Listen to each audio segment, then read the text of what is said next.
Olá, estamos de volta com o programa Viva Saúde de hoje, falando sobre refluxo gastroesofágico em crianças com a pediatra Mirene Peloso. Doutora Mirene, qual que é, para deixar mais claro ainda, qual que é a diferença do refluxo normal, esse que a criança simplesmente golfa, para o patológico? Quando a mãe tem que procurar um médico, um especialista para tratar de refluxo? O pediatra é o indicado para a criança para tratar isso? Sim. Então, a mãe ela deve procurar o pediatra para consulta de rotina de controle de puericultura durante o primeiro ano de vida, uma vez por mês. Então, o que acontece? Quando o bebê regurgita, golfa muitas vezes por dia, não está crescendo, não está desenvolvendo adequadamente, não está ganhando peso, está tendo outros sintomas que podem estar associados, como os sintomas respiratórios que eu já falei, aquela criança que não está indo bem. Então, o pediatra vai pensar se essa criança tem um refluxo que não é doença ou se ela tem um refluxo doença que precisa de tratamento, muitas vezes medicamentoso. Então, só o pediatra vai ser capaz de avaliar se a quantidade que essa criança golfa é normal ou se é doença. Existe muito caso de automedicação? Não. Você tem acompanhado isso? Não. E mães que dão remédio de estômago para a criança por conta própria? Não, geralmente as mães têm muito medo de medicar um bebezinho recém-nascido, uma criança muito pequena. Então, geralmente elas procuram um atendimento médico, nem sempre pediátrico, né? Às vezes ela procura o clínico ou procura alguém da família, né, que já está acostumado.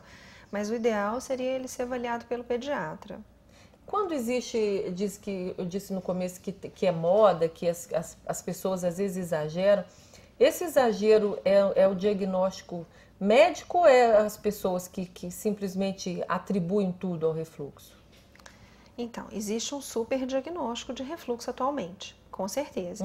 Existem trabalhos mais recentes que mostram que a associação entre refluxo e irritabilidade, choro noturno, não é uma associação forte, não é uma associação importante. Então, quando a criança tem irritabilidade, choro, a primeira causa não é refluxo, a gente tem que pensar em outras coisas. É aí que está o exagero. Sim, e aí o que acontece? Regurgitou um pouquinho, está irritado, chorando à noite, é refluxo, tome a medicação. Né? E as mães hoje em dia, elas ficam muito ansiosas, elas querem um resultado muito imediato para aquele problema, não tem às vezes muita paciência de esperar, de fazer as medidas posturais, que são parte do tratamento, mas que não são medicação. Que são essas medidas que a gente fala, medidas posturais, elas são muito importantes para o tratamento do refluxo. E muitas vezes, só com as medidas posturais, a gente já resolve o problema. Como assim? Vamos demonstrar então, isso para as pessoas? Quando o bebezinho nasce, ele mama, né, de preferência no peito. Então, algumas coisas as mães podem fazer em casa para evitar que a criança tenha o refluxo. Então, a questão da posição de mamar. Então, o bebê ele deve mamar um pouco mais elevado. Se ele mama muito deitado, isso predispõe ao refluxo. Então, a criança um pouquinho mais elevada. Depois que mama, não pode ficar sacudindo, balançando o menino, porque realmente ele vai regurgitar. Então, posição, depois que mama, mais em pezinho, por 20 a 30 minutos, esperando o bebê arrotar. Depois que o bebê arrota, a recomendação pela Sociedade Brasileira de Pediatria é que o bebê durma de barriga para cima, nunca de barriga para baixo. Tá? Então, o bebezinho dorme de barriga para cima. A gente pode elevar a cabeceira do berço. De que forma? Não elevando com travesseiro alto, travesseiro anti-refluxo a gente não recomenda. Não colocando nada embaixo do colchão para levantar o colchão, e sim no pé do berço. Mais ou menos um toquinho de madeira, um tijolo, alguma coisa que eleve esse berço. Isso faz a diferença, não é a mesma coisa de inclinar o travesseiro para a criança dormir quase em pé. Não, quando você inclina o travesseiro, a barriguinha da criança dobra e isso pode piorar o refluxo, inclusive. Né? Então, essa questão do posicionamento, de esperar arrotar, isso é muito importante. Lembrar que depois que o bebê mama, a barriguinha dele estufa, fica maior. Então, trocar a fralda antes de o bebê mamar e deixar essa fralda mais frouxa, porque ele vai mamar, a barriguinha vai ficar mais cheia e ela vai ficar apertando a barriga. Tudo que aperta a barriga do bebê piora um quadro de refluxo ou pode predispor ao refluxo. Então, cuidado também com a roupa. O bebê ele cresce muito rápido, então comprar roupa mais folgada, que não aperte a barriguinha do bebê. Isso tudo faz muita diferença São coisas no tratamento. simples, né? São Coisas coisas fáceis muito simples de serem feitas. Às vezes a gente está no consultório e a mãe está sacudindo o menino para ele não chorar. Então, aquilo ali, com certeza, né, vai piorar, vai prejudicar. A criança pode regurgitar só por isso, né? Essa questão do posicionamento. Quem tem refluxo, o bebezinho que tem refluxo, vai ter refluxo sendo adulto ou sendo uma criança um pouco maior? Não necessariamente.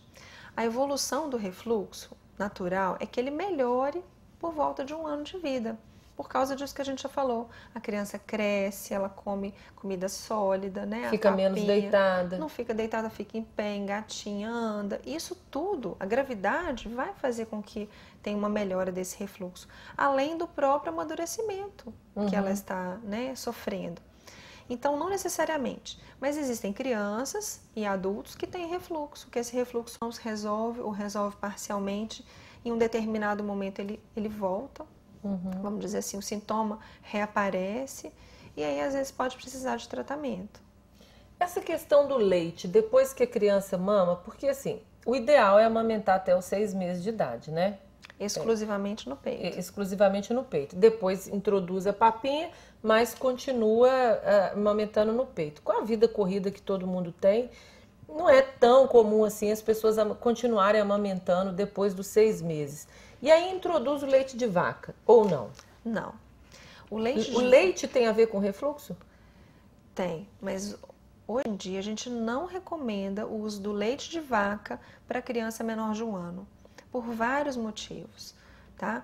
Então, o que a gente faz? Quando a mãe não pode amamentar após os 6 meses, então, além de suco, a papinha, outros alimentos que ela vai receber, a gente tem que substituir esse leite por alguma coisa.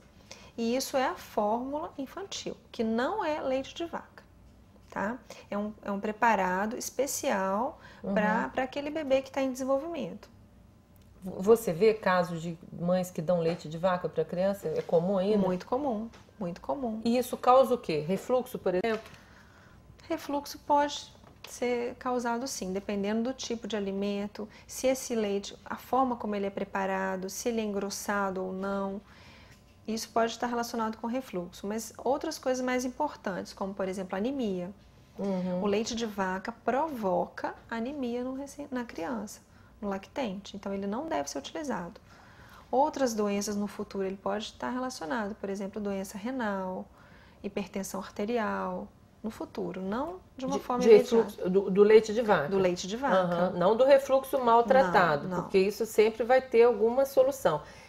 Além desse tipo de prevenção que você falou, no bebê pequenininho, o refluxo sempre pressupõe medicamento? Não. Dá para ir levando? Mesmo com a criança ficando irritada, chorando com frequência? Depende do sintoma, Lé. Não necessariamente aquilo é do refluxo. E se o paciente tem o sintoma do refluxo, ele precisa de tratamento. Então, o tratamento medicamentoso, em alguns casos, ele é necessário. Então, a gente tem medicamentos que podem ser utilizados com segurança na faixa etária pediátrica e que, às vezes, a gente precisa usar a mão disso. O tratamento cirúrgico em pediatria é exceção. Praticamente, a gente consegue o controle com as medidas de postura e com a medicação, com o remédio. E dieta? E dieta. Que a dieta é um fator importante também, Sim. né? E a dieta para o refluxo é uma dieta saudável, que todas as pessoas deveriam usar. Que é evitar fritura, evitar chocolate, alimentar com o tempo, não dar muitos intervalos grandes entre as refeições, né? Comer verdura, comer legume. Você, na sua clínica, você trabalha em um hospital também, refluxo tem sido um problema muito comum mesmo, assim, quando ele está corretamente diagnosticado, tem sido muito comum, assim, as crianças sofrem muito por causa disso? É uma afecção comum. É claro que tem esse excesso de diagnóstico, mas tem as crianças que precisam de tratamento. E aí, se demora muito, acaba que a criança sofre, porque você imagina a criança sentindo queimação e sem ter como manifestar isso direito, até que chega o diagnóstico, isso pode ser prejudicial. Existem outras doenças também que se manifestam com vômito, com regurgitação. as alergias alimentares, alergia à proteína do leite. Então, às vezes, confunde o diagnóstico, porque o sintoma é muito semelhante. É o que a gente sempre fala aqui, diagnóstico é para médico, né? Por mais que a mãe seja mãe de muitas vezes 2, 3, 4 filhos, cada caso é um caso, cada pessoa é uma pessoa, mesmo que o fator hereditário às vezes seja muito conhecido, é muito perigoso fazer o autodiagnóstico, né? Ou a mãe, nesse caso, diagnosticar a criança e principalmente medicar, né? Sim.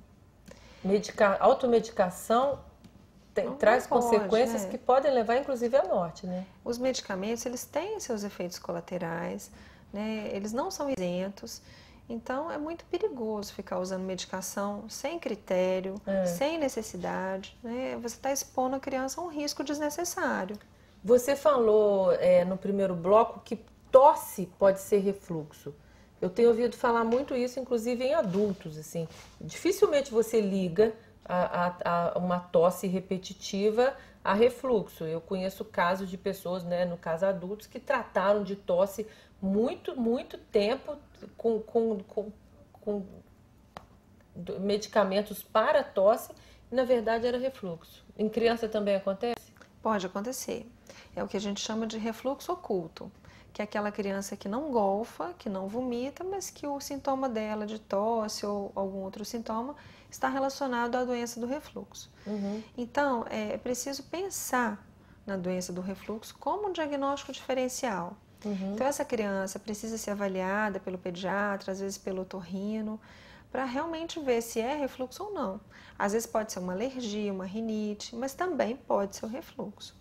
E aí tem que ser investigado.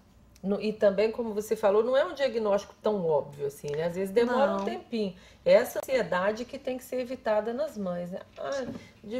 Eu fui no pediatra, ele não diagnosticou que a criança tem refluxo, mas não é assim, né? Às vezes demora um pouco para você acertar esse diagnóstico. Principalmente quando o sintoma é atípico. Quando a criança regurgita, vomita, é mais fácil você chegar a um diagnóstico. Agora, o sintoma, quando ele não é um sintoma típico, é mais difícil. Então, às vezes, ele vai passar por um tratamento antialérgico, de rinite, de asma, para depois chegar à conclusão que não, que era um refluxo. Isso pode acontecer. E não quer dizer que o médico foi incompetente para dar o diagnóstico. Isso. E exame? Tem exames que comprovam o refluxo? Tem exames. Mas os exames, eles têm uma indicação criteriosa também, né? Antigamente a gente usava o RED, que é um exame radiológico, a criança toma um líquido e vai fazendo o raio-x e vai fazendo as chapas, né, vamos dizer assim, para ver se tem refluxo ou não. Mas esse não é um bom exame, porque ele tem muito erro, tanto falseando positivamente como falso negativo. Então, qualquer pessoa que tome o líquido e deite na mesa e faça o raio-x pode ter refluxo, mas isso não quer dizer que seja doença. Nos casos indicados, a gente usa um outro exame, que é a pH-metria, que é o exame de monitoração de 24 horas do esôfago. Mas é um exame assim, comum, assim, muito desconfortável para a criança? Tem um desconforto, porque o procedimento do exame, a gente precisa de passar uma sonda pelo nariz da criança. Essa sonda ela fica localizada para cima do estômago, no esôfago, e ela fica com o aparelhinho portátil por 24 horas. E ela fica em casa, ela alimenta, ela dorme, né? Ela mantém as suas atividades habituais. Em geral, o diagnóstico é mesmo por observação? O diagnóstico é clínico, essencialmente. Em alguns momentos a gente precisa usar o exame.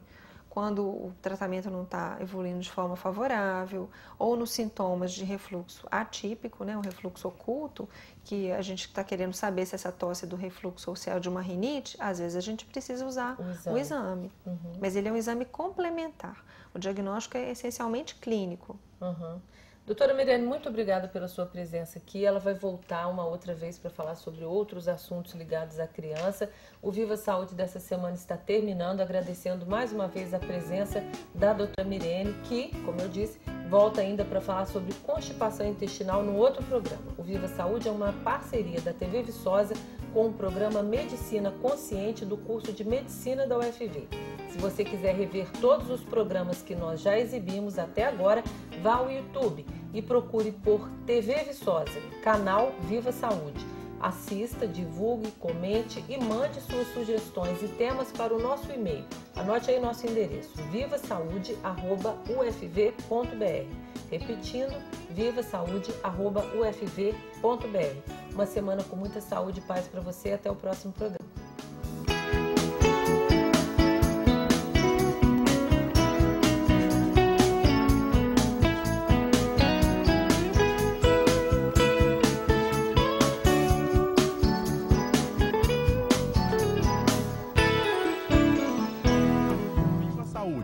Apoio Cultural, Agros, Instituto UFV de Seguridade Social.